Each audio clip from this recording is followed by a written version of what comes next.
You are listening to the Enormocast.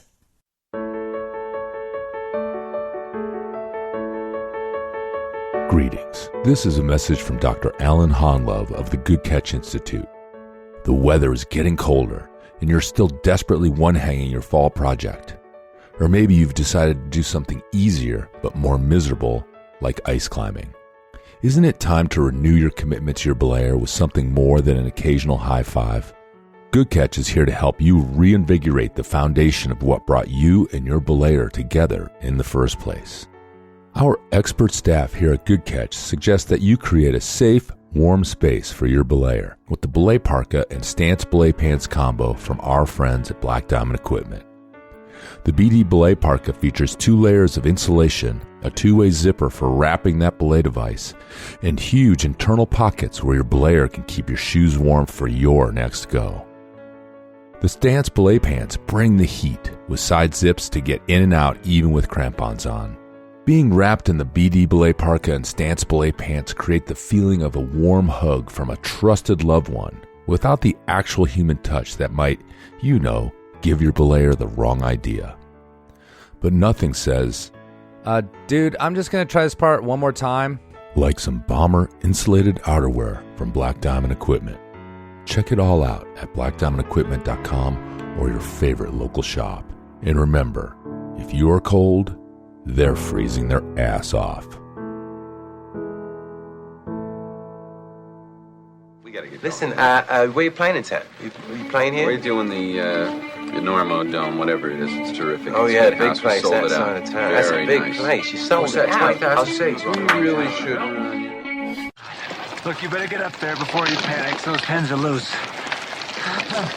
You're very good. I have really enjoyed climbing with you. We'll make it. I don't think so. But we shall continue with style.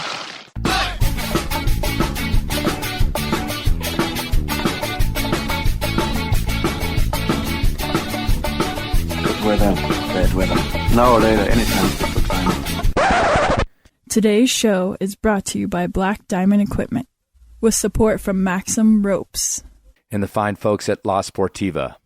And don't forget our charter sponsor, Bonfire Coffee. Go to bonfirecoffee.com and enter Enorma at checkout for a discount on great coffee and to support the Enormocast.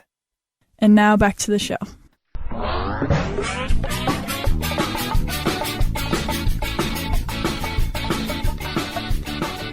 Hello and welcome to the Enormocast. This is your host, Chris Kalous. It is December 17th, about 11:30 a.m., 2021. And this, my friends, is episode 232 of the Enormocast, a conversation with fellow podcaster Niall Grimes. Yes, Niall Grimes of the Jam Crack podcast has come on the Enormocast. That's how we roll here. We talk to each other, us podcasters. Niall has, on several occasions, including this show, credited the Enormocast as the inspiration for the Jam Crack podcast, which I totally appreciate. And I feel as though what Niall does on the Jam Crack is as close to what I do here on the Enormocast as about any other podcaster. And of course, while I do appreciate what Niall says about getting the inspiration from my show, well, as you know from listening, that I, in fact, ripped off a Mark Maron. So there you go. But the truth is that since media was invented, people have sat down in front of each other and interviewed one another. That's how it works. It goes back a long time. In fact, I believe some islanders put two coconuts on sticks and leaned in close and talked to each other. That's how it started, the interview show on a beach somewhere in Polynesia. That's what I think. I don't have any proof for that. But that's how old this forum is. So thank you, Niall. But yeah, we're just all building on each other. It's about to be Christmas, which is a hectic time for a lot of people. And yeah, so I'll get right to it. I don't have anything going on. I'm going to go, into the holiday mode here in a moment, as soon as I press go with this one. So yeah, Niall Grimes, about my age, coming out of Northern Ireland via Sheffield, and started the Jam Crack podcast. But long before that, he was a writer, has had columns in American magazines, good dark humor at times, but also using humor, sarcasm, satire to point out a lot of the dumb shit we do in climbing, which I totally appreciate. We talk a lot about that in the podcast, about how humor, taking the piss, all those sorts of things can actually defuse the troubles we see in the world. This was a lot of fun. I want to be friends with Niall. I think we are sort of friends, connected via this podcasting and talking on the internet, but I want to hang out with him in a pub and be his friend. I hope he would let me do that. This sort of like loudmouth American guy hanging out in Sheffield in a pub. I hope to do that one day because this was a lot of fun. I was laughing during the edit, which is always a good sign because I already heard the jokes and I thought they were funny again. So I think this is a good one for the holidays. Just light, fun conversation with Niall Grimes. And I want to say that it is a little bit late. I wanted to put it out a few days ago, but then I got caught up in this project that just kind of took way, way more time than I had imagined. But I think it turned out in a glorious, glorious way. Yes, I've taken the commercial thing one step further. I'm sort of begging to get dropped by Sportiva, but I'm going to put it out anyway. So the reason I was 3 days late is because of this. Please enjoy a holiday message from Sportiva. And then Niall Grimes, as he cowers in embarrassment after this commercial. Oh, and we drop in kind of already talking about Paul Pritchard, because Niall recorded a little tribute to Paul that I put on Paul Pritchard's episode a couple shows ago. All right, where were we? Oh, yeah. At the lounge. Hey, Bobby, you going ice climbing this winter? Well, all right. Why don't we tell them how to keep their toes warm up on those icicles? Yeah, swing them tools, baby. Oh, the weather outside is frightful, but in the gym it's quite delightful. But you don't want to know, so ice climbing you will go. But the crummy boots you've chosen will keep your poor toes frozen. Pain builds character, you know, so ice climbing you will go. With Sportiva boots fit right, you love going out in the storm. Even when you grip too tight, up the icicle you'll be warm. Under the boards the bros are spraying, but indoors you'll not be staying. Let Sportiva take care of your toes, so ice climbing you can go. Remember this winter, that frozen feet, losing your toenails, and bashing your front points around like a drunken Cossack dancer is not just, quote, part of ice climbing. Do it better, warmer, and with pleasure in exceptional ice climbing and mountain boots from Sportiva. All right, Bobby, let's take him to the moon. 2, 3, instead of loudly whining, or with the bar fees you start crying, be a boss up on the flows with Sportiva around your toes. Cha-cha. Hey, Bobby, why don't we sled on over to Sportiva.com or our favorite local shop and check out them boots. I edited his interview again, and I listened to yours too, so it's a little tricky to interview him these days, especially me, because I have these really long-winded questions, and then he's like, can't remember where I started it, and neither can I. But I went back and re-edited it, and actually I'm much more pleased with it. When I first hit you up, I was like, God, this is, I'm not really sure what I got, but I'm much happier with it. But that'll be a little cherry on top, to drop a little bit of that in there. So. Yeah, I had that recently with a John Long podcast. You interviewed John Long too, and after partway through, I thought, this guy's bored talking. He's bored, but I kept sort of asking him questions, and my impression at the time was that he wants to be elsewhere. But then when I listened to it back, it was kind of much better than my experience of it had informed me, if you understand. But maybe it's a similar thing with your one with Paul. It also was a very similar thing with my one with John Long. So there you go. Oh, really? Oh, yeah. No. It's funny because I kind of have this not really set in stone rule, but in my mind, it is basically if you have something to promote then I don't really want you on my show. It's kind of like, if you want to be on it, I'm sorry you can't. Right, and that, yeah, I was about to say that, and then that extrapolates like to the more you want to do the show, the less chance you're going to get to do it, and that's not obviously 100% true. But I've just found when someone's on like a tour or like they're banging them out, which is that era. I think that you interviewed John. We interviewed him for the Run Out. I interviewed him for the Enormocast. Steven interviewed him at the Nugget. Actually, our episodes came out the same week, which I wasn't too psyched about, but it was my fault because I didn't have anything else. But anyway, so and that's the feeling of like, well, he's been doing this daily for like a few days now, and he doesn't really want to do it to begin with. So yeah, that I kind of had the similar feeling, and I found that in the past too, like when. I'm a little leery when there's like a press person or a publisher person involved as well. I know. Yeah. With John and somebody else recently, the press people were really nice, and I just remember thinking, I'm been worked here, aren't I? But they're so good at their job. I caved in. Well, it's John Long. I mean, it's not just some Seven Summits guy that wrote his latest book about it or something like that. So it's still John Long. You're still going to go for it. And I felt like my interview was decent as well. It's not like I was like really upset about it, but I had that same traction feeling, and that's why I always call it like I'm literally like I'm in the mud here, like trying to grind it out. I don't know what I had. No, with Paul, I was wrapped. It was just more of like. I mean, it was just more that there was a depth to him that I was mining that's like endless. And so, you're doing an hour or whatever, and it's like, well, where did we get to? Because there's like 80 layers here.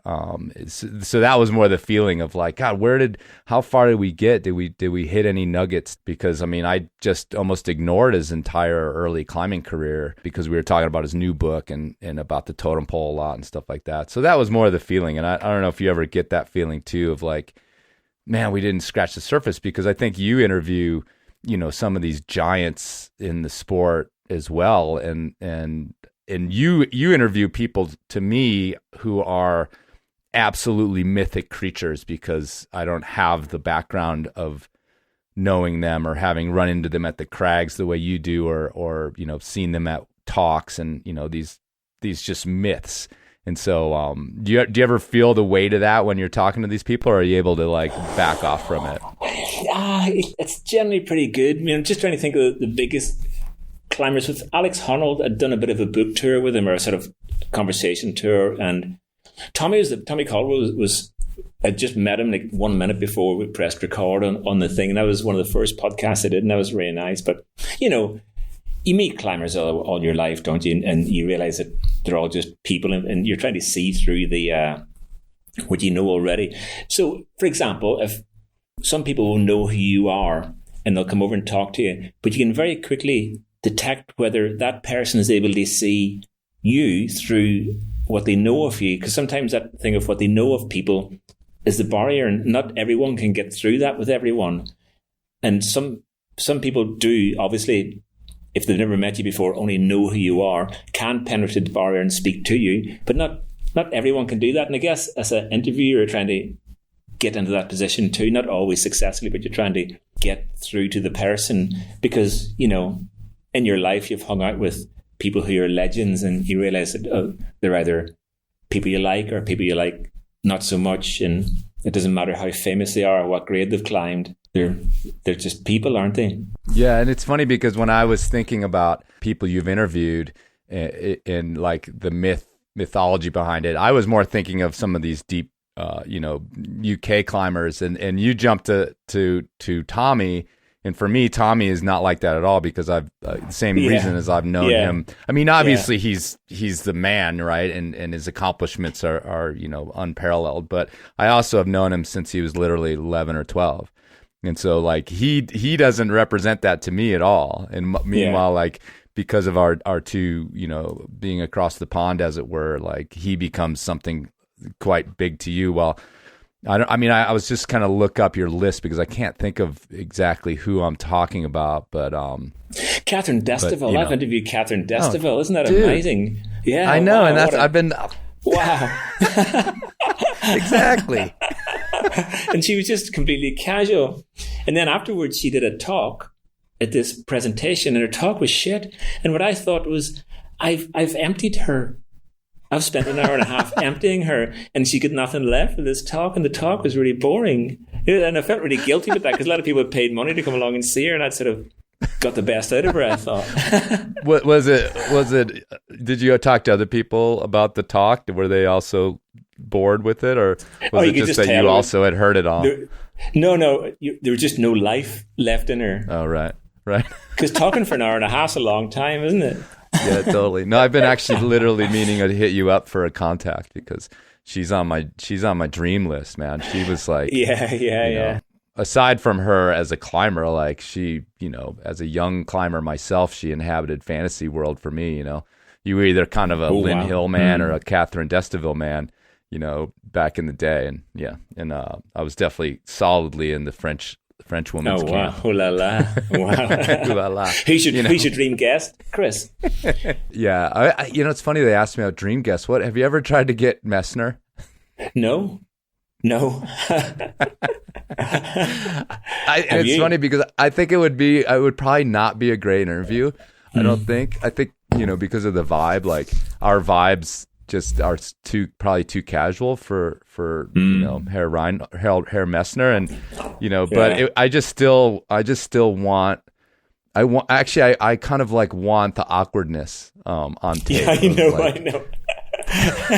this goofball American guy that's like lobbing stupid questions at hey Reinhold, I've got some anagrams of your name. Do you want to hear some funny anagrams of your name? Yeah, exactly. See, the two of us could totally ask him about hair product, like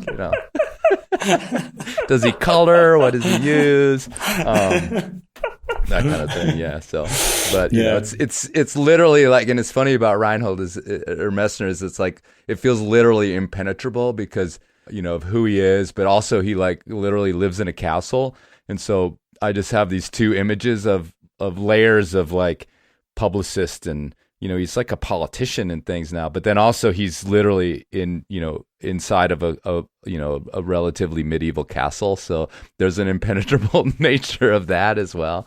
So anyway, but yeah, I just kind of want to, like, it's almost like a scary climb. Like, I don't really want to do a scary climb, but I want to do a scary climb, and I want to sit through an awkward like 45 minutes with Reinhold Messner. Or maybe I'm wrong, and we would just like have a jolly old time. I don't know. And then in the edit, you'd lengthen out the pauses. We know sometimes you cut out long pauses, and your edit would sort of add a few more seconds. People are like, "Oh man, Messner's giving it to him." Yeah. Anyway, but yeah. So I don't know. I mean, I have the other. Have you interviewed Sharma? I mean, I've met Chris a few times over the years. I did interview him for a magazine one time, but it was a really bad recording, so he couldn't publish it up, put it out. But yeah, I've spent. He used to say, "Man, you should come over and stay." He said that to me a few times. You should come and stay. I thought, you don't fucking mean that, but I wish I'd called his bluff and went over to stay with him sometimes. Hey man, I'll tell you the amazing thing about this festival one time, and I was chatting to Chris, and Chris's dad was there. Is this sort of one of these guys with like a Wrangler jacket and a pair of straight Wrangler jeans and a sort of t-shirt on, or like some totally straight guy. And this is my dad. How's it going? And somebody else is chatting. This other young woman came over to chat to this, but they sort of she looked straight across at Chris, kind of ignoring me and the dad a little bit. And she talked to Chris, and then this fantastically beautiful woman came up and said, Chris, could you come and talk to us? And sort of led Chris off to meet someone. And the young woman who'd come along just stared after Chris and went, "I'd so bone Chris Sharma." And I went, "That's funny. Have you met Chris's dad?" And she barely looked at him. She just went, "I'd so bone Chris Sharma."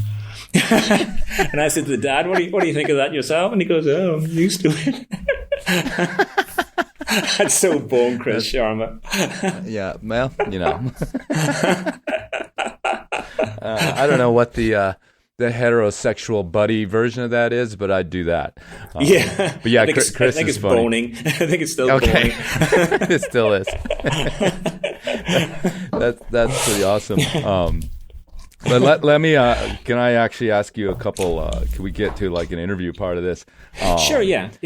By the way, Chris, I just want to say your podcast, I do a podcast, Jan Crack, it's based on yours. I copied yours, so cheers for the inspiration for doing it. Like, you see people doing these things, so mine is more or less taking the template of yours and doing the same thing. So, and you're the inspiration for doing it. Excellent, thanks for that. Yeah, I really enjoyed listening to your show over the years. And yeah, thanks for the compliments. I know you've said that before, and I totally appreciate what you're saying and being an inspiration. But of course, I always like to say, like, as soon as media was invented, the format that I use was invented. And so, like sitting there asking people questions on audio or video. Yeah. So, but yeah, I understand, and I feel like we inhabit a similar space. Especially in the last few years, I've really turned towards, or I've been trying to do things with sort of a history angle. Like, I want to get some of these people on tape, I literally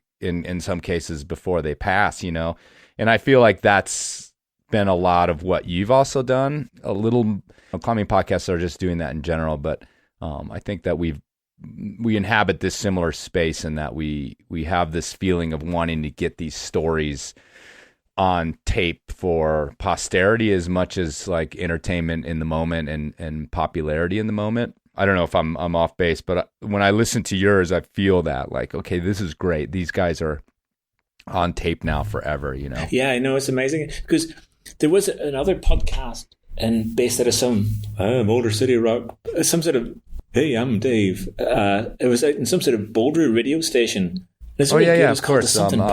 Climb Talk radio show. Climb Talk, yeah, and it's really good. But one time I downloaded a couple, and then one time just on random on my phone or iPod, John Backer came on. By then he was dead. I was like, fuck, that's him talking. He's dead now. I never they made the show. He wasn't dead. He was full of life. And now listen to this voice coming from beyond the graves, a cliche, but it reminds you of all that stuff. If you're going to die, aren't you? And it's at that point, it was just someone talking about his life and talking about climbing, but now he's dead.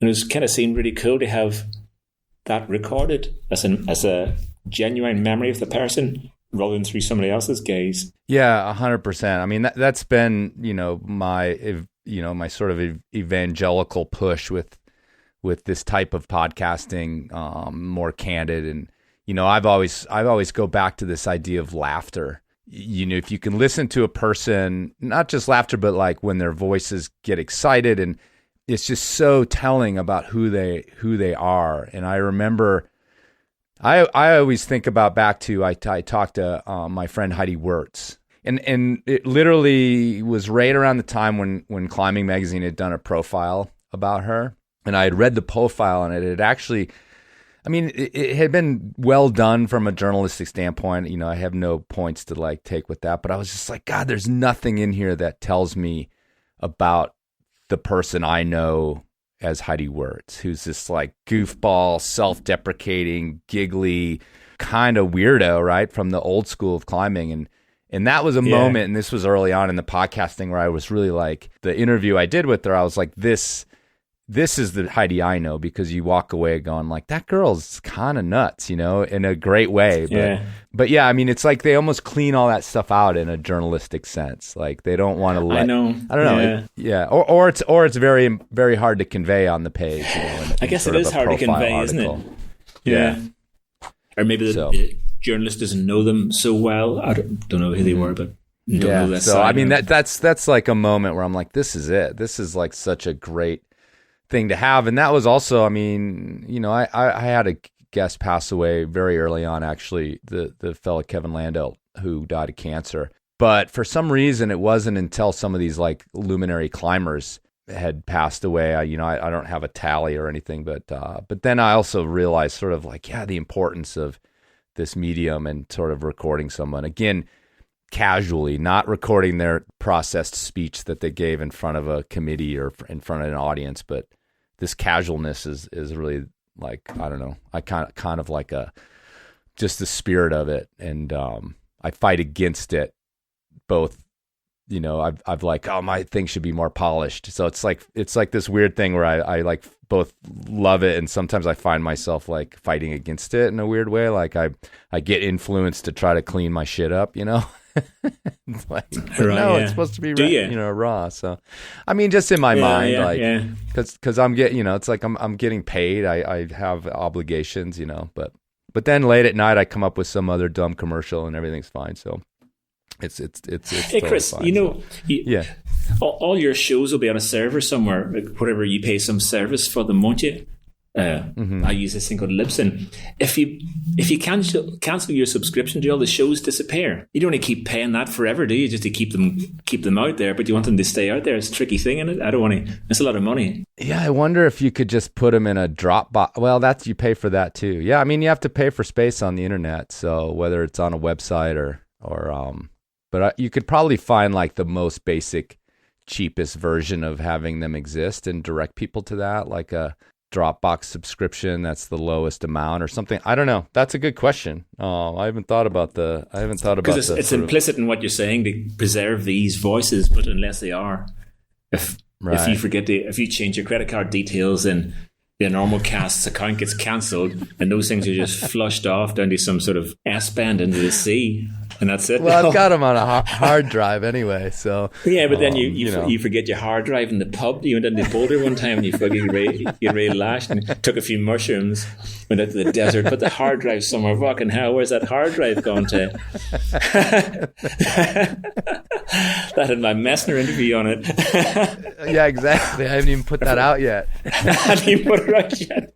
That's so fun. Yeah, totally. I mean, or you know, the sun flare just wipes all the computers, exactly, or whatever, the solar flare. That's the end of that. But you know, I think maybe we should type them out there and put them on vinyl. Oh, seriously, records. Dude, that's a niche right there.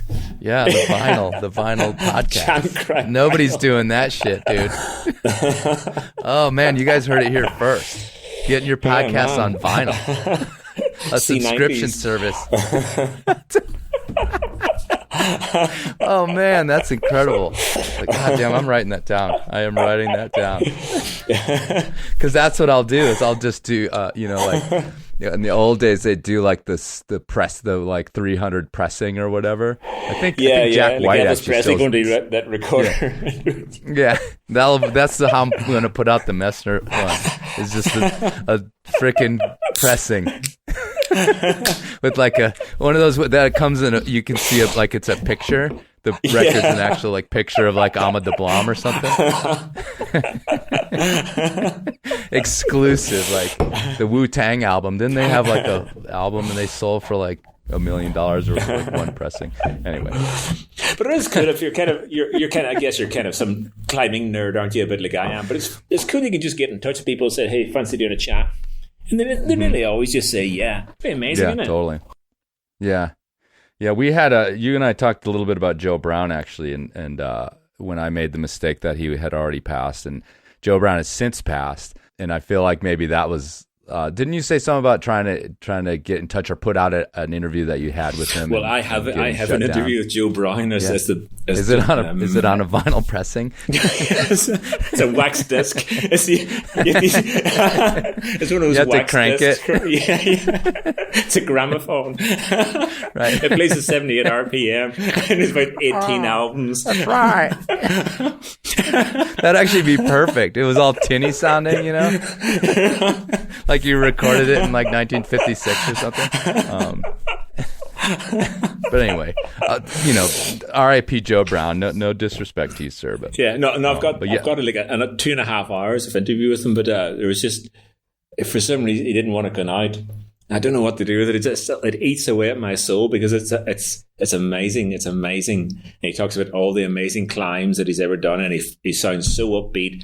And he's philosophical and he's full of fun, but there's just some shit to deal with that I've never managed to deal with. Huh. So yeah, I wonder if his surviving estate and in-laws would be someone to ask now about it. I'll look into it because it's like looking into the the off-limit land at the on-climb de Ret, the best ever on-climb de Ret, and it's just across the road. Is that sort of... Because, if you... That's what I'm into. I'm into putting these things out, and it means a lot, and you put lots of effort into it, so it's kind of, be nice to do sometime. Yeah, we'll for see. Sure. Yeah. I would love to hear it, because that guy's a legend. Yeah. For sure. And he lived a long time too, so did a lot of stuff. He's like a Royal Robbins type character, isn't he, I guess? Would that be a similar? Yeah, I think so. But 100%. And again, like, I don't know, I think about UK climbing, again, our impression of it, I always get confused about, British versus the UK versus England versus Ireland versus all those things. But nevertheless, the climbing that goes on those islands, we have obviously a different view of it than those living there. But I have these several eras in my head, and his era, it's another era of just, of just so many legends. And so I've always said, like, so influential on American climbing, because we, and or at least let's say North American climbing, because the Canadians too, we definitely soaked that up versus like sort of the continental tradition in terms of how, Americans approached rock climbing in the 50s and 60s was, and I think, speaking of Royal Robbins, it's because he traveled, over and climbed with some of these people and started to, the clean climbing revolution came out of there and all those sorts of things. So it's such an interesting thing for us to look back at that climbing scene and see where the influence was. Yeah, it's come so far, hasn't it? Mm-hmm. I mean, for example, one of the stories Joe Brown told me, there's this crag called Cloggy, which is up high up a mountain where things like the Indian Face are, a very traditional crag. And they used to go up there when it rained. They'd still go up and climb in the pouring rain. They said there's this one climb they were trying, and you got this groove through a steepness, and it's easier if you face right. But there's that much water coming down it. I reckon if you tried to do climbing on the right, you would drown. So he had to face left to keep his face out of the downpour. Otherwise, he would die from drowning, facing the other way. It's just incredible, isn't it? Yeah. And he still climbed it, I'm sure. Yeah. His hand that was reaching around the arete was like also running with water. So, I mean, just that part of like, of UK climbing lore is always fascinating, because there's so many stories where, people are climbing in like completely soggy conditions as I know. a matter of course, Yeah. And here in the Western U.S., like, we don't go out with there's a threat of rain in the next 48 hours. Like, we're not going climbing, so it's pretty insane. But it's often in your imagination, it's when you go beyond what you know. And because what I think about that is they would have climbed in that conditions, but then they would have come down to a hut, and they wouldn't have had changes of clothes. They would have just stayed in those clothes and probably slept in those clothes and then got up the next day. Because it's one thing being drenched on a climb, but then to go and have your dinner in the same clothes, the same woolen outfit. It's so out there, isn't it? Yeah, the wool. Yeah. I think wet wool is the odor of like 1950s climbing for sure. If you could put it in like a candle scent, that would be it. Like, pure nostalgia. Soggy wet wool. Yeah.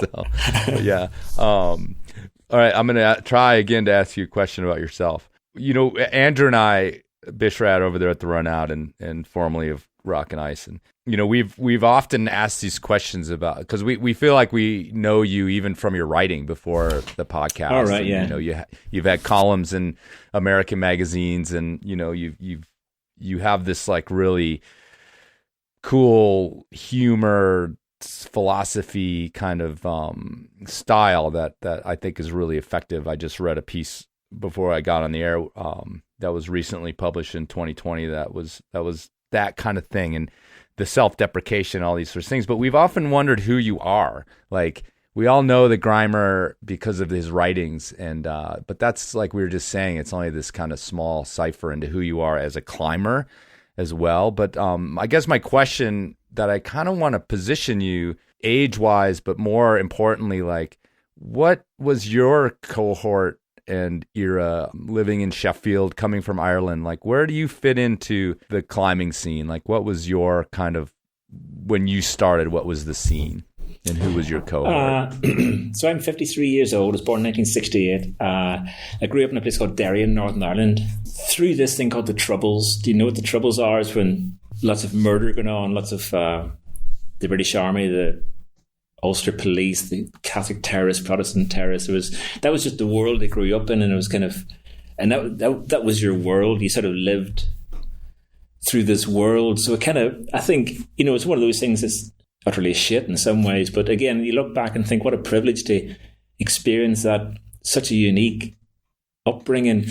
I'd be a child, 4 years old, 5 years old, walking around the town, and my mum would get searched by armed soldiers 3 times just to go to the shops, and they'd check our bags, and you had a queue, and it's just, you'd look out the window, it'd be like a tank outside the house with armoured cars and things like that, and foot patrols, camouflaged armed soldiers everywhere, and bombs going off, and all the news was about murder and riots, and it was just, and I guess it gives you a kind of, there's a real thing in that culture of humour. You just, everything's up for being laughed at. Everything is there for being laughed at, and which, nowadays that's, I got to suppress that thing, because that's not the way the world is anymore, that things aren't up for being laughed at. But just as an upbringing, nothing. My uncle died of cancer last Tuesday. The next thing you'd be laughing about your uncle dying of cancer, that sort of stuff. And I guess if you're not trained in that, it looks like disrespect, but it's not disrespect. It's your language. That's how you contended with this amazing situation to grow up in. So yeah, that's the upbringing. And then I was kind of essentially friendless for almost my teenage and younger life, and then I got involved in the Scouts, and through that was taken to an outdoors thing and did a bit of climbing one time, which really grabbed me. And I made a friend called Paul, and he and I were fortunate enough that Paul's older brother and his friend were the only climbers within 100 miles of us, and they took us climbing. And we get into that, and that was a real attitude thing. This, it was a real sort of punky attitude we had of looking down on everyone who didn't climb. We just thought everyone who didn't climb was a fucking idiot, and they knew nothing about anything. And I look back now and smile at that person who thought like that, and think, what a cool way to think that everyone else is a fucking idiot apart from you, because you go climbing and they don't go climbing. And I could judge that 16-year-old, but I definitely don't judge. I'd like to meet that 16-year-old again. Again, we grew up through this punk rock type thing, which was kind of saying fuck off to lots of things, and that you took that on a bit. And so if you did meet other climbers, even if you did meet other climbers, you decided they were Protestants and think, well, fuck them. They're Protestants. Because that's the way you're brought up. It just sinks. And much as you hate that, you can't help but playing with this thing, fucking prods. And you talk again, not meaning it at all, but playing with that. And that was climbing. And then we did get to know other climbers, and you'd respect the ones who climbed hard and get enamored by that side of it. In Ireland at the time, there was probably maybe 20 or 30 active climbers in the whole country, and eventually we'd start to meet them a little bit and respect them a lot. And it's the first time in your life you'd meet anyone who you respected in a way, because religion, despite the fact you lived in that world of religion, you wouldn't really respect priests or teachers or anything. You just had no respect for it. Just had no respect for anyone. a bit of fear of things, but no respect. So yeah, and I think that's, again, I feel very fortunate to have grown up with that attitude, which kind of leads on to other things. And so you end up with that mixture of respect and lack of respect. I kind of don't really know what I'm saying here, but well, I have a question or maybe a comment, and it's actually something that Paul said, and he was talking about sort of growing up, or not growing up, but climbing during the Thatcher years and the Dole and all that, and it's interesting. He said a line about how like they felt like the government didn't respect his class, who he was, the sort of poor and uneducated. And he's like, and therefore he said, I don't think we respected ourselves. And it's an interesting thing to think about, like that punk rock attitude is a little bit of like, I think you don't feel respected and you're fighting for it. And you're sort of, that's becomes this like push and pull of in your quiet times, you're like, I don't respect myself, but this climbing thing is like giving me this power, and it's almost like you're misusing it in some ways and you're using it properly in some ways. Yeah. For me, it was definitely between getting into climbing and getting to know these other climbers and then moving to the UK, the two things were, to some degree, consciously or not consciously, began to create myself, because it's the person I was leaving behind was kind of, I didn't want that life anymore of being alone and having no friends and not relating to people much. So it was kind of really nice to move into these worlds where you could create something and your value could come through your storytelling or what grades you climbed or whatever you could bring to the party, and leaving no one knew the old you anymore. So it was kind of a real amazing opportunity to find people you could play with in that way. When you did make that move, and I would guess that as a climber, you also met up against kind of the boundaries of what's available to you where you live, which, unless you're born in Yosemite or something, all climbers kind of end up, looking out and seeing that they're being limited or that they're done with these cliffs or they've had enough or whatever.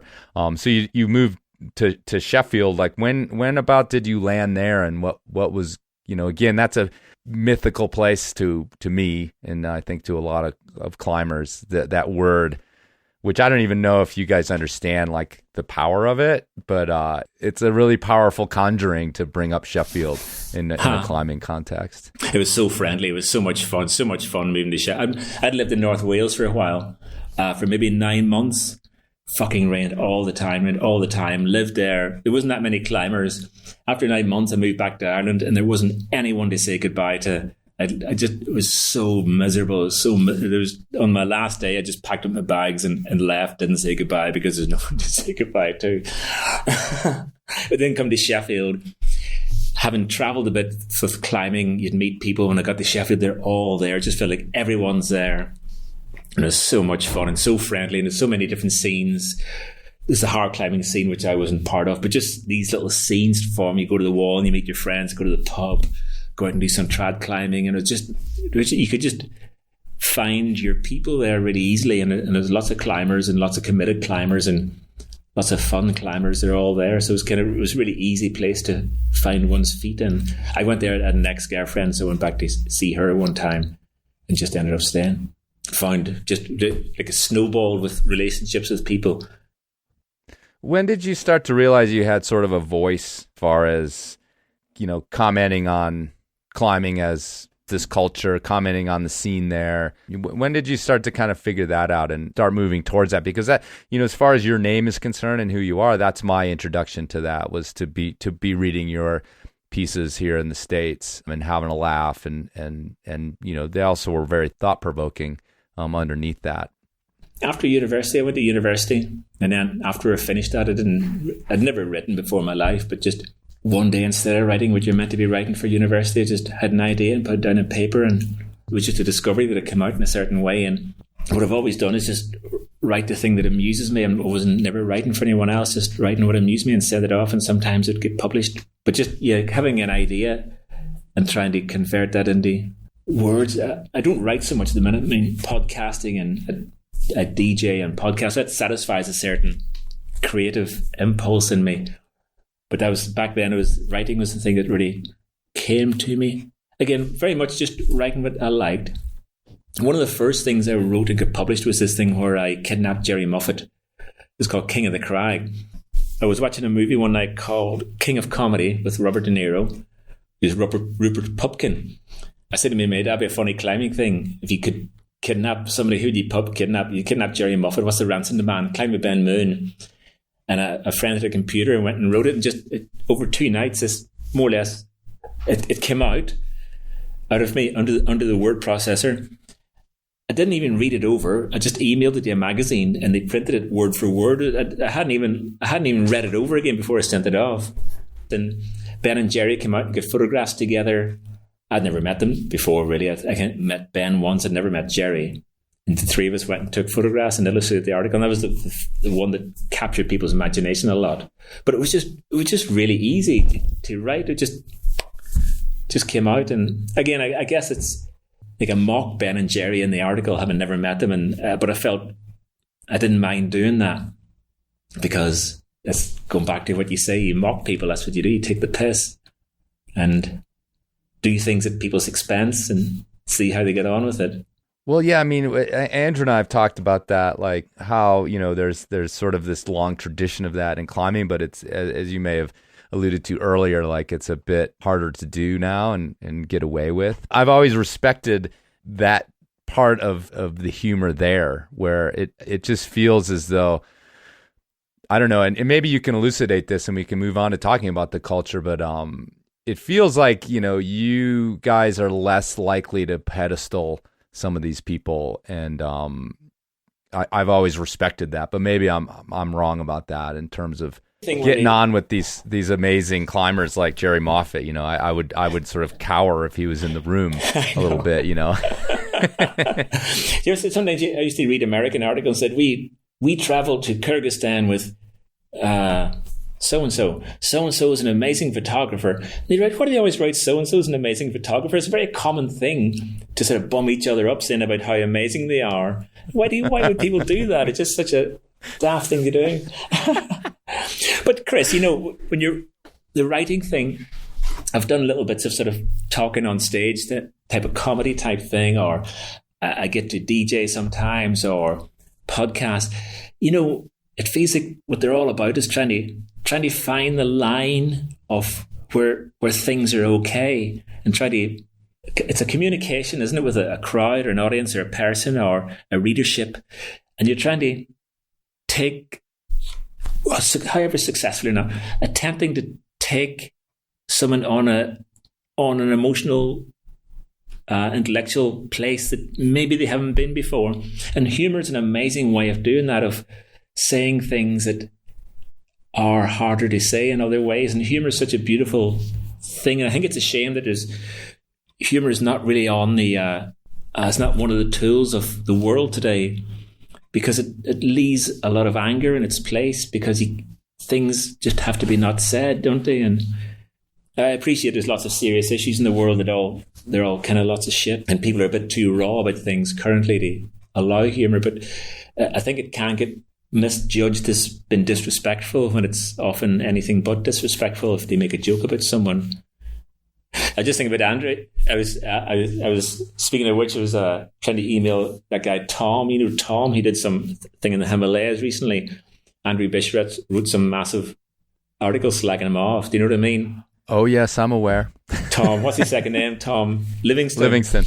And I messaged him today and I had this idea. Tom, do I come on and do a show together and do something together? He goes, yeah. And what my idea was, he'll come on and I'll read out all the terrible comments about him and see what, just they sort of watch him react to them all. And that's my idea, because that'd be such an amazing piece of output, wouldn't it? So I'm not sure how on board he is with the idea, but that's definitely one where you sort of somebody just gives you loads of shit and you need to take all the shit. And maybe they see how good you are taking shit. Yeah, there's a bit on, you could see it on YouTube, there's a bit on our the Jimmy Kimmel show where he has celebrities read mean tweets. Right. It's pretty much that gag, but not quite as personal. It's funny because I think about that and like, yeah, you have the fortitude, I think, to pull something like that off, like sit in the room and do that to him. And again, like my Messner idea, like take the risk that like, it's going to just blow up and he's going to storm out of the room or whatever. I just don't have the balls for that shit. But I respect that you totally do. And again, I think again, like the taking the piss is much more of a culture there. And like you're just willing to like walk that line, I think, just because, I mean, you're used to people not blowing up about it, probably, but I don't know. I just, and I think like, yeah, and climbing in particular, like it's a really tricky thing at the moment. So it's an interesting thing, but I was wondering actually while you're talking about that, and good luck with that. I am very aware of this situation with Tom Livingston, but Tom thinks I'm going to ask him about bivouacs and what grade was it at the how hard was the ridge? Tom, I don't give a fuck how hard the ridge was. I don't give a shit about the route. Some stupid route in the Himalayas. I don't care about that. Tom, let me stop you there. Let me read this. V9 Boulderer said on Instagram or whatever, V9 Boulderer 69 here said. But yeah. All right. Well, like I said, I'll fucking listen to that. I'll cringe in the corner listening to it because that's how hard it would be for me. But I think it'd be amazing. So hopefully he'll do that. I feel like maybe you're not going to get that email return, but we'll see.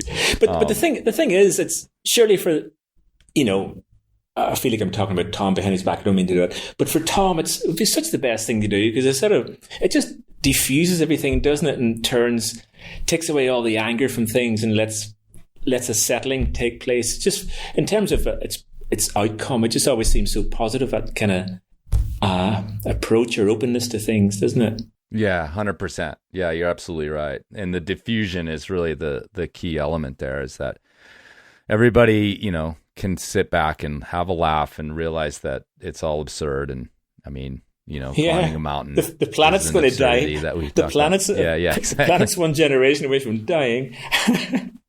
Yeah, right. Those goos you ate are not important anymore.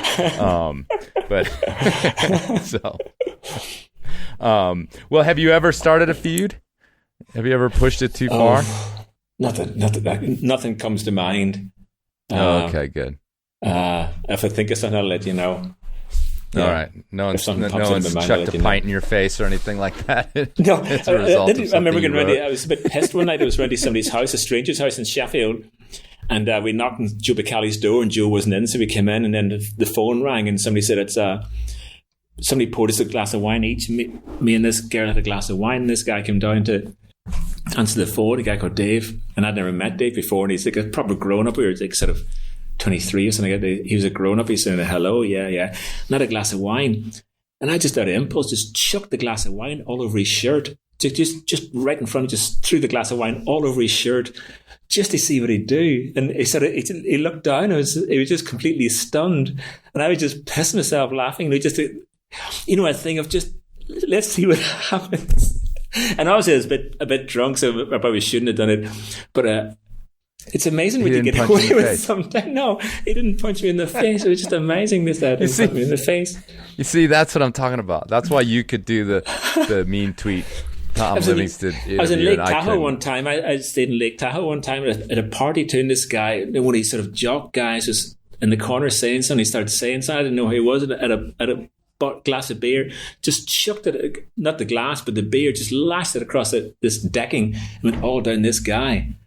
And the guy was fucking livid. And, it was just, I don't know why I do those things, but you do those things just to have a mess. And again, nothing happened from it. You don't still They're do not very nice things. I'm not saying they're nice things to do, but I guess it's kind of, no, I won't philosophically try and say why it's a good thing to do. It's not a good thing to do, and I'm sorry I did them. I would like to apologise to Dave and to that guy on the deck in Lake Tahoe. I'm a bad person. Okay, if he's listening, Niall apologizes. I apologise. I mean it. All right, so I have some other questions here, sort of cultural questions. It's like, what's the deal with you techno? Uptight asshole? You write questions down. Yeah, that's You're it. so uptight. Asshole. That's a drawing of a penis. Maybe you're drawing a penis in that piece of paper. Hang on, that's Tom Livingston. Look, he's got little ice tools. You see? He's got little ice tools in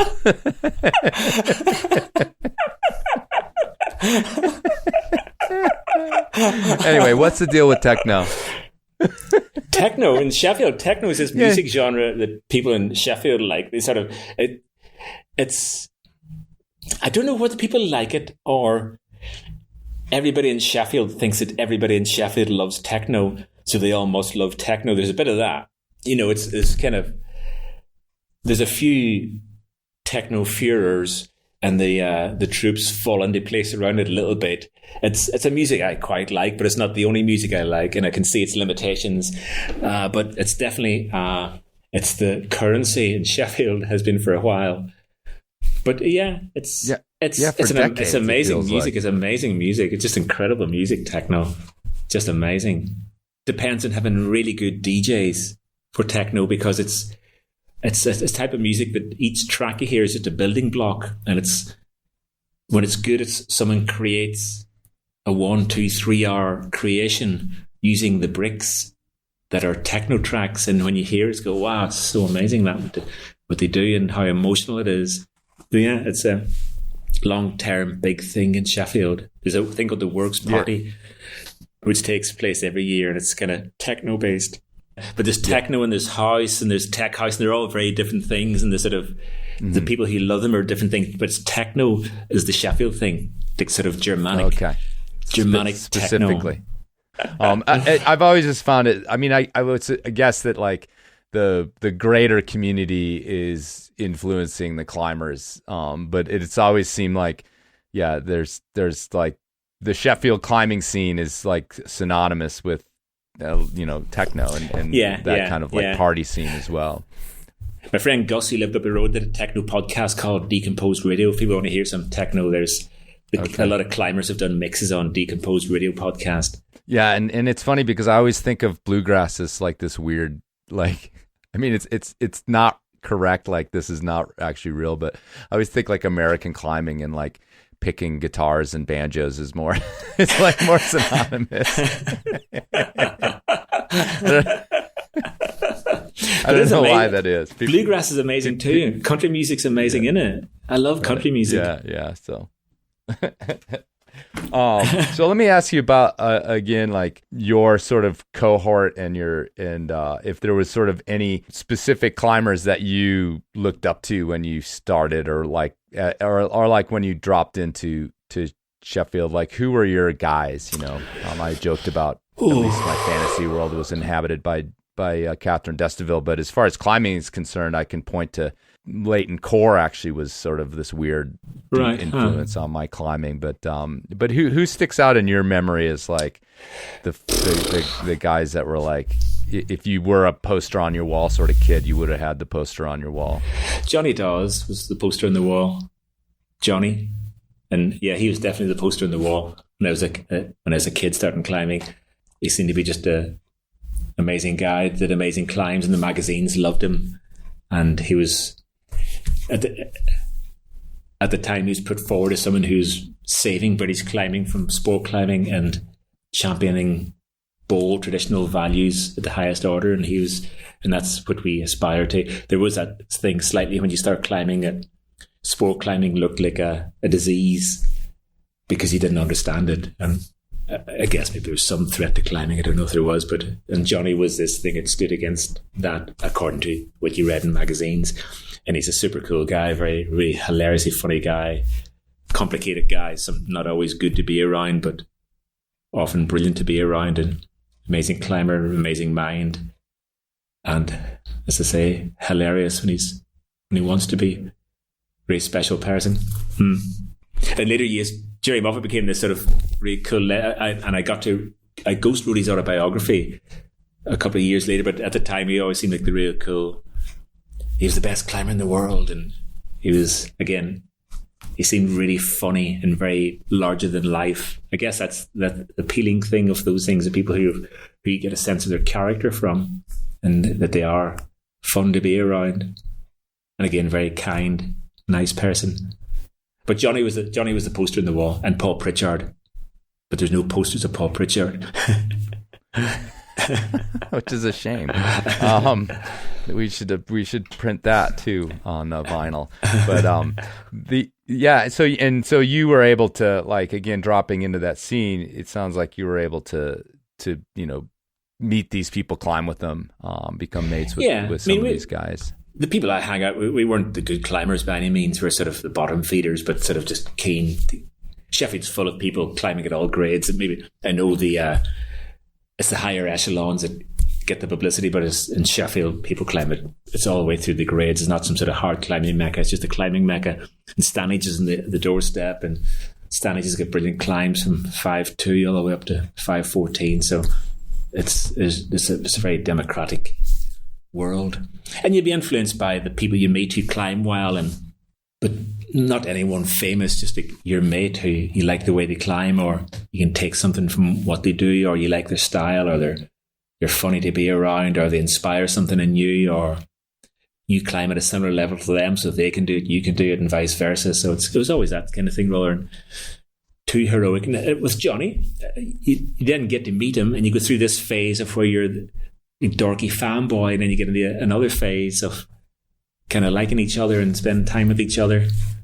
What did your climbing look like if you're railing against, as much as you can, sport climbing? If Johnny Dawes is one of your heroes, although if you followed Ben too, then at some point you probably accepted sport climbing into your life, if you will. Sounds like some sort of religious conversion. Have you accepted sport climbing into your life? Have you heard the word?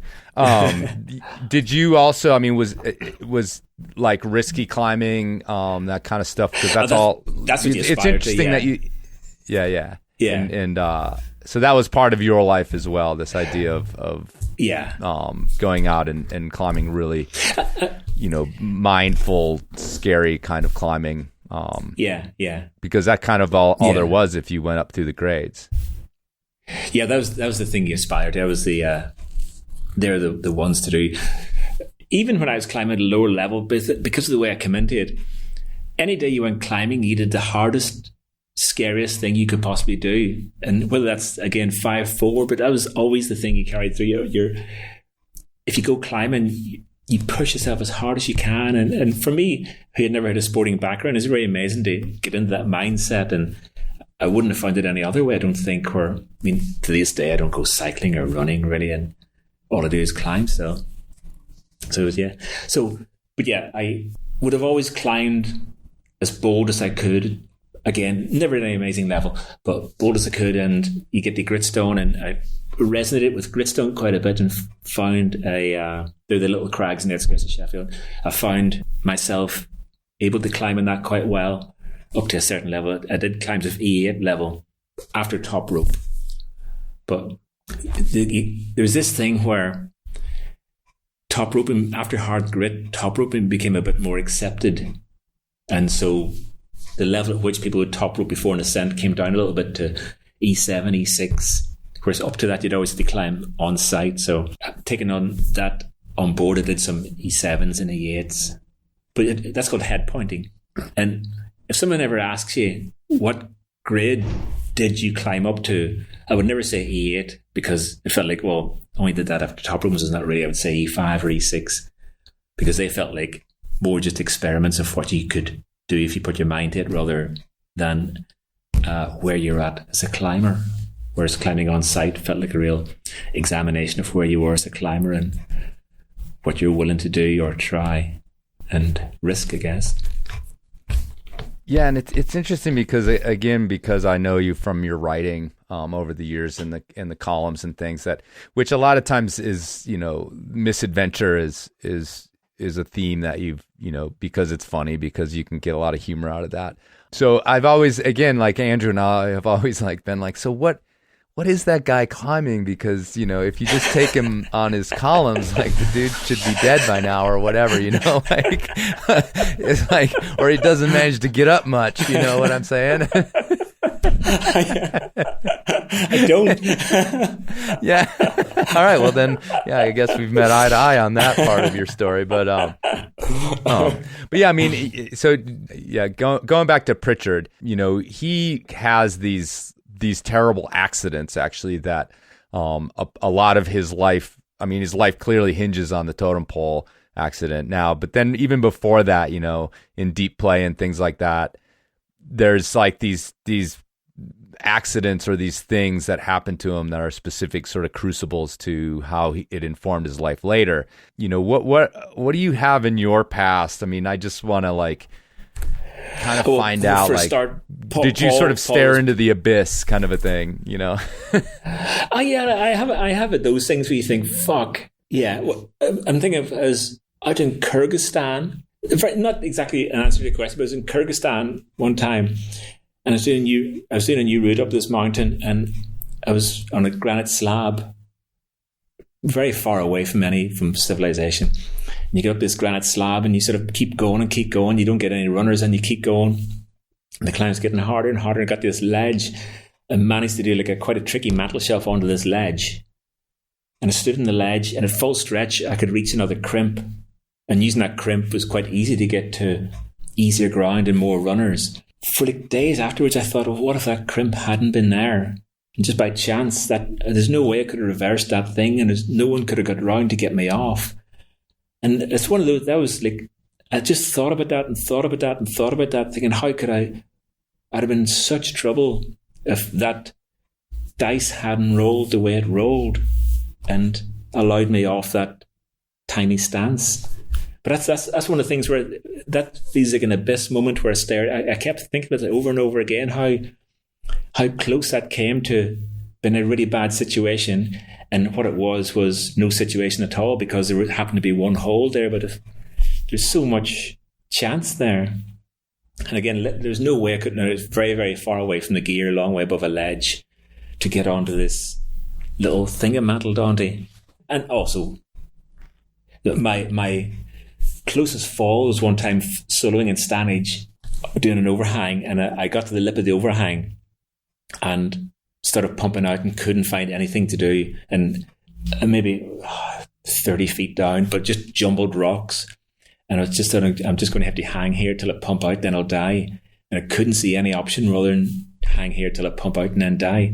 And then a friend grabbed me, soloed up and grabbed me and tried to pull me down, but he just swung me enough that I swung down and tried to grab onto his arm.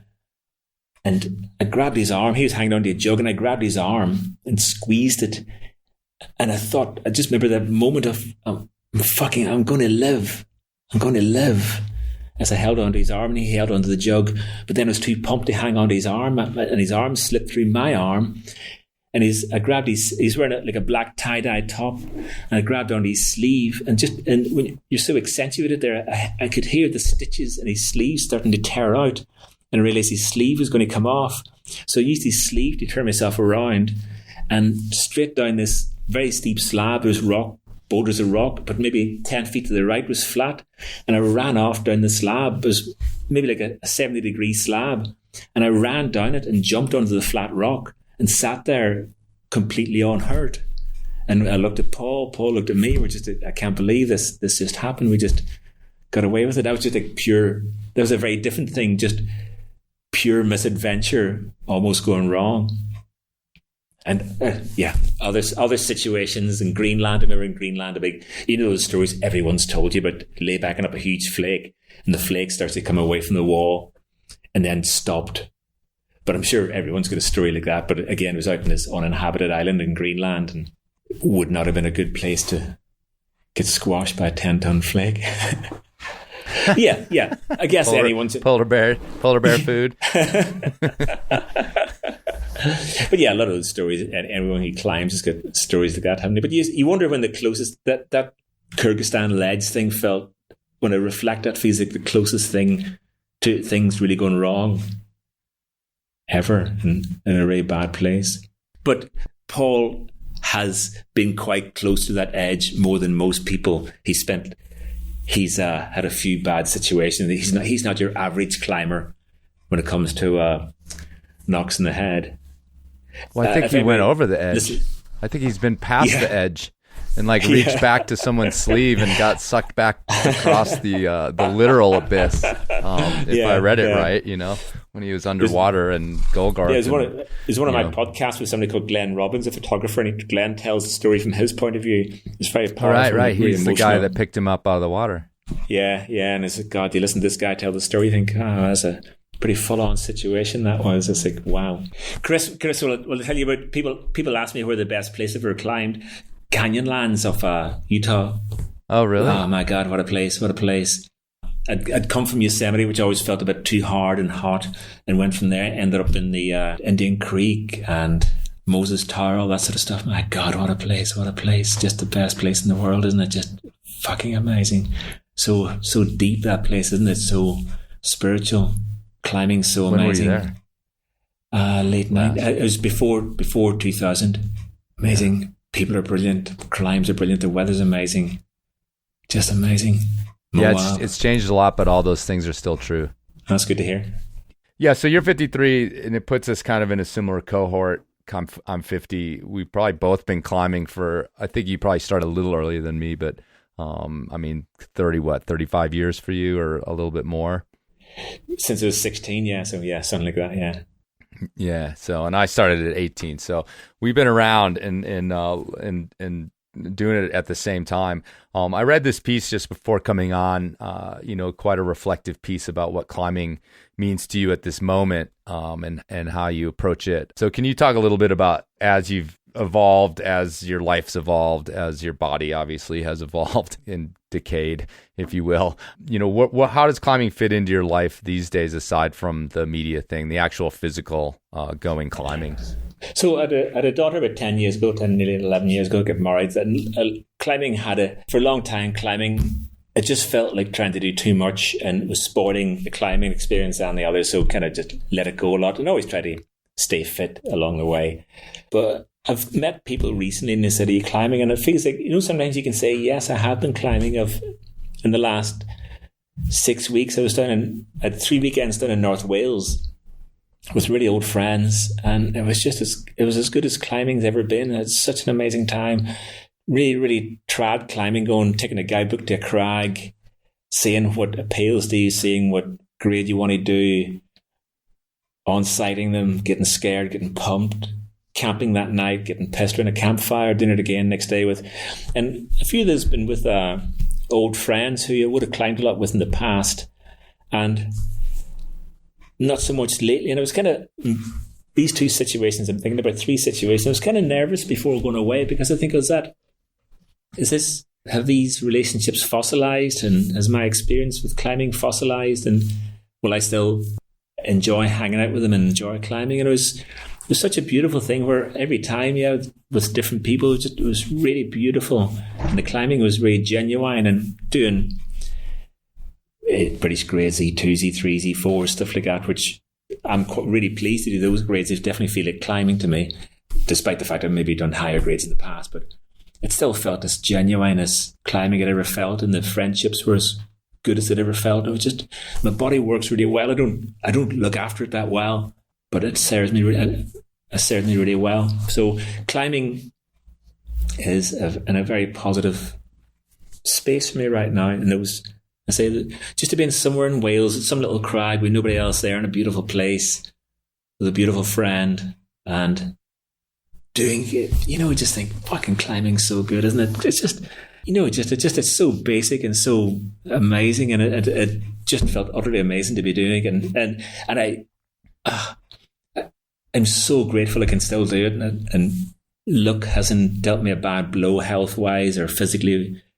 A lot of friends have got bad hips and waiting for operations, and I feel so fortunate.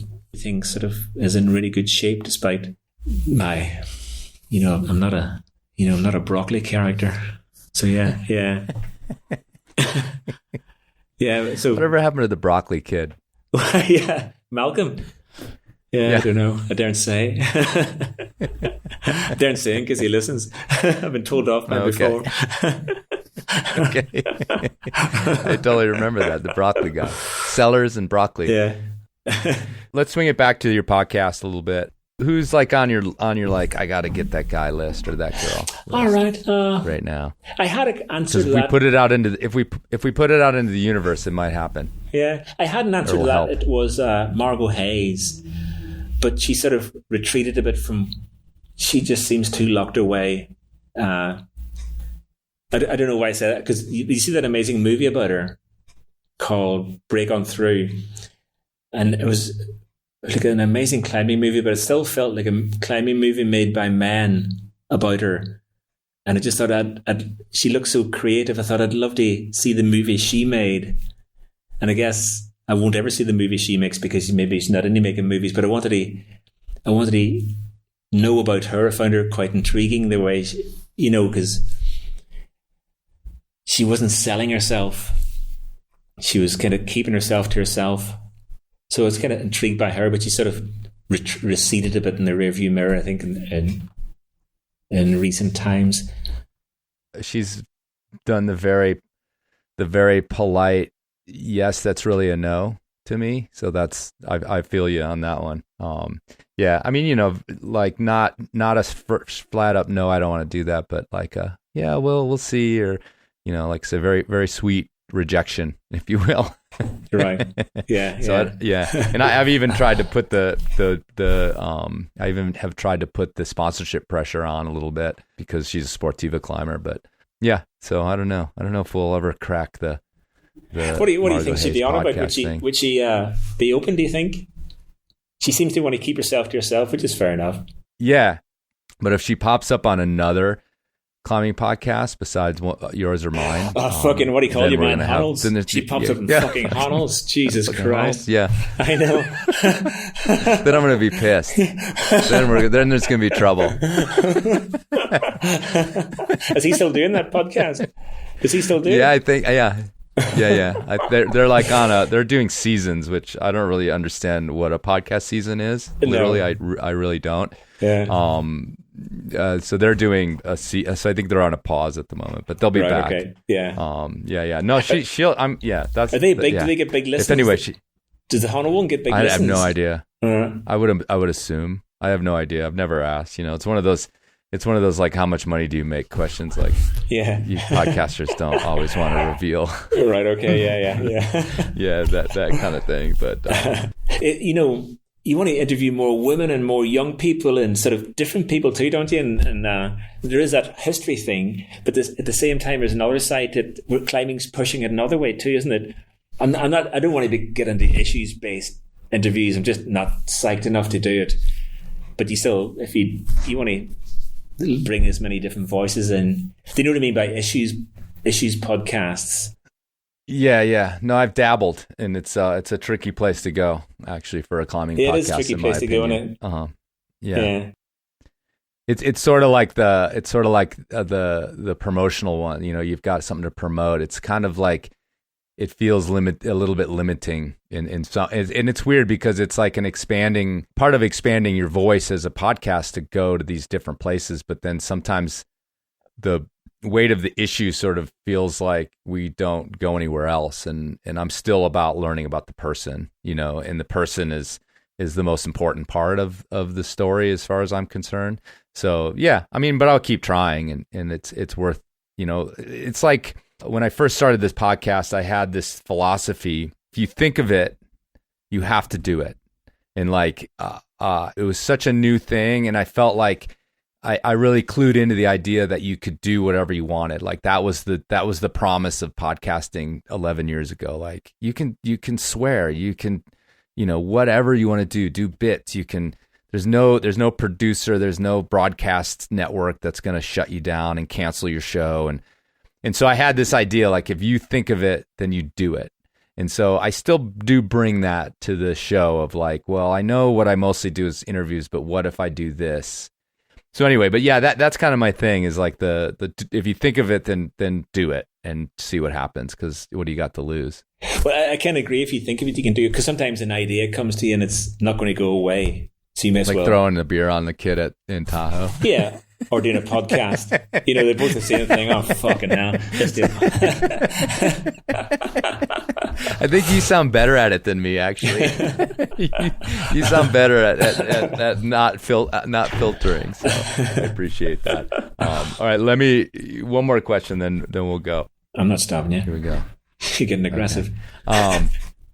Thinking about you and I, we've communicated over the years prior to this, but all by messaging, and we both love and take pride in our projects, but we also lament them and, lament the time it takes and the success of them and who's listening, So, we each get messages from each other out of the blue, just lamenting podcast land. And, are we going to get rich, kid? How are we going to get rich? Yeah, are we going to get rich? And, how are we going to do that? And we're not going to until we start doing it on vinyl. But I'd have been so pissed off if you'd gone to the Olympics. Yeah. If I'd have been the Olympic guy, it would have been so terrible. So it would have been like days of the Messner interview of like just awkward, problematic fear. So it's good. So let me ask you a little bit about the project on a sort of philosophical level. These questions get asked of me all the time. And so, as you've gone through 100 episodes, again, joking aside about getting rich, because that ain't going to happen. We've talked about how we're creating this record, but yeah, so, where does it fit into your life in terms of the satisfaction you get from it, continuing it, despite the fact that sometimes it feels like a little bit of a rewardless pursuit, at least material rewards?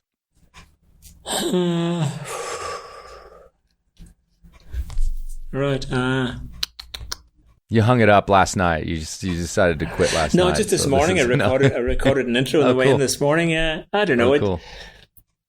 From a very fundamental point of view, doing the interview itself is an amazing thing, and it's not anything you get anywhere else in your life. That opportunity to talk to someone who you dig on the level that an interview is, where they're very. You've sort of signed a contract that you can ask me anything. That's the contract, isn't it? It's you can ask me anything you want, and it's a really cool place to be.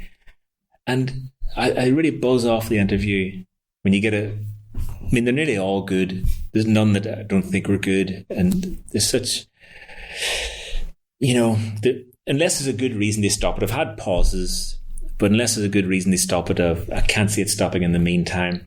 I did stop for a while before, where I used to ask people to share it. Okay, if you like it, share it. And nobody did. It just made me think, fuck. People just fucking don't do anything. They won't do anything. And I get really fucked off with this thing of the audience. You think all you want to do is you just consume. That's all you do. You just consume. There's no, because you want to think you're sort of creating something. But at this point, it just felt, no, all they are is people just want to be fed. That's all it is. It's a one-way thing. You feed me. And that's, I love you. Do you like it? Oh, yeah, but feed me. And it's not even that. And so I had to go through that thing of letting that go, that it didn't, in a way, the audience don't matter.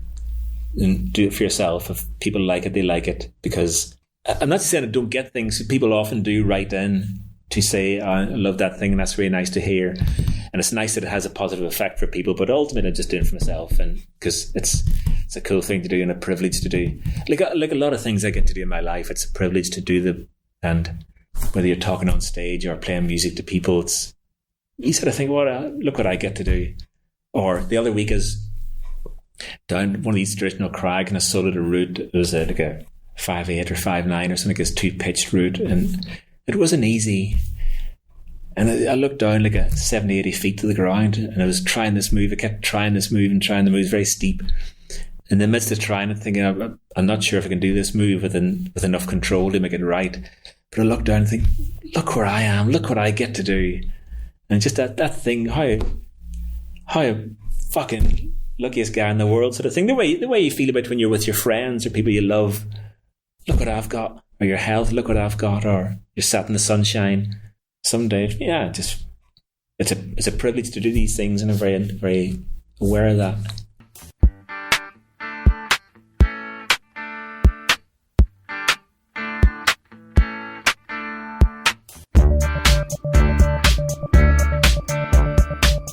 All right, folks, thanks for listening, and thanks to Niall for doing that. He's always been very generous with his time to me and to the Enormocast, and also to the Run Out, the other podcast. He's contributed over there as well, and I can always count on him. Hit him up and do something very creative.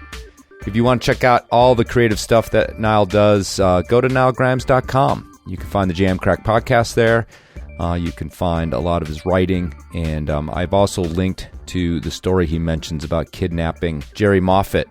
It's got some great photos with it, actually. Those guys played along. Were quite good sports. So check that out at the Enormocast.com. I never mentioned Enormocast.com. Do people go to Enormocast.com? I don't think we do. Do we? We just get our podcast from our apps. But if you do happen by the Enormocast.com, you can always click that PayPal button and donate something to the podcast. Don't mention that much either. But people still come through quite often with donations. So think about it. Okay, holidays starting in earnest.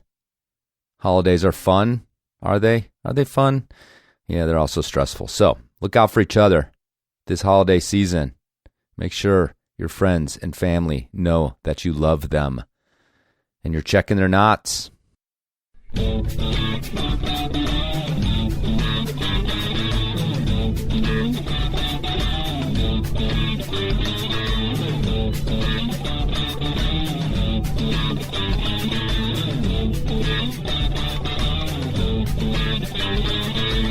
you like dags? Dags? What? Yeah, dags. Dags. Do you like dags? Oh, dogs. Sure. I like dags.